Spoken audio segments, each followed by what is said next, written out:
পারস্য উপসাগরের উত্তপ্ত জলপথ থেকে ওমান সাগর সবখানেই এখন যুদ্ধের ঘনঘটা। একদিকে ইরানের অসম যুদ্ধকৌশল ও সাবমেরিন বহর, অন্যদিকে যুক্তরাষ্ট্রের পারমাণবিক শক্তিচালিত রণতরী ইউএসএস আব্রাহাম লিঙ্কন আর মধ্যপ্রাচ্য জুড়ে ছড়িয়ে থাকা ১৯টি সামরিক ঘাঁটি। তেহরানের নৌবাহিনী কি আসলেই পরাশক্তিদের চ্যালেঞ্জ জানানোর মতো শক্তিশালী, নাকি মার্কিন আধিপত্যের সামনে তাদের কৌশলী শেষ ভরসা?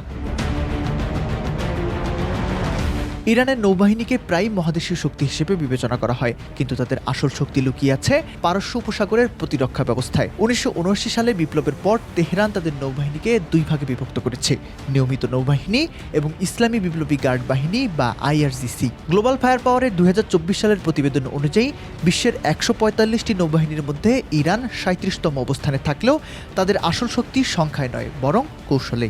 তাদের রয়েছে জুলফিকার ও সাহানদের মতো আধুনিক ডেস্ট্রয়ার এবং কিলো ও ফাতে শ্রেণীর অন্তত ১৯ থেকে ২৭টি সাবমেরিন।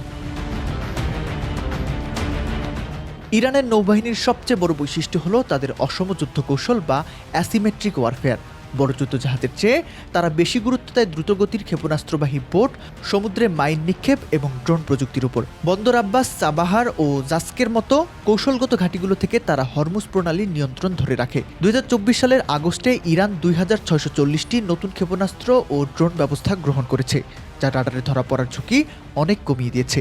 ছোট সাবমেরিন গাদির শ্রেণীর অগভীর পানিতে তাদের এক অদৃশ্য ত্রাস হিসেবে প্রতিষ্ঠিত করেছে।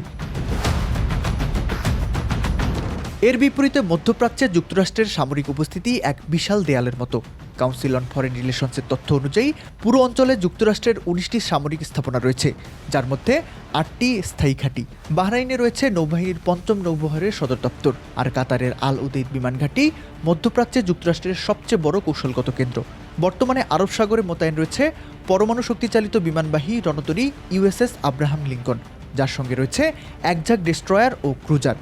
এই বহরের এজিস কমব্যাট সিস্টেম বিশ্বের অন্যতম উন্নত আকাশ ও নৌ প্রতিরক্ষা ব্যবস্থা, যা যে কোনো ক্ষেপণাস্ত্র হামলা রুখে দিতে সক্ষম।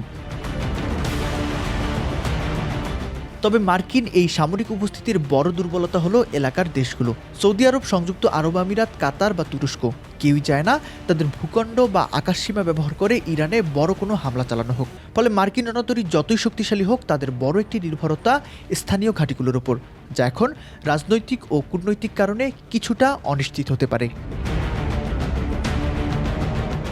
অন্যদিকে ইসরায়েলের নৌশক্তিতে তাদের নৌবহরে যুদ্ধজাহাজের সংখ্যা ইরানের চেয়ে কম হলেও প্রযুক্তির দিক থেকে তারা যোজন যোজন এগিয়ে।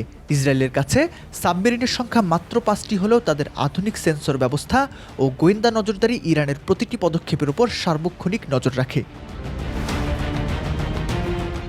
সবচেয়ে বড় প্রশ্ন হলো এই নৌশক্তিতে কে এগিয়ে।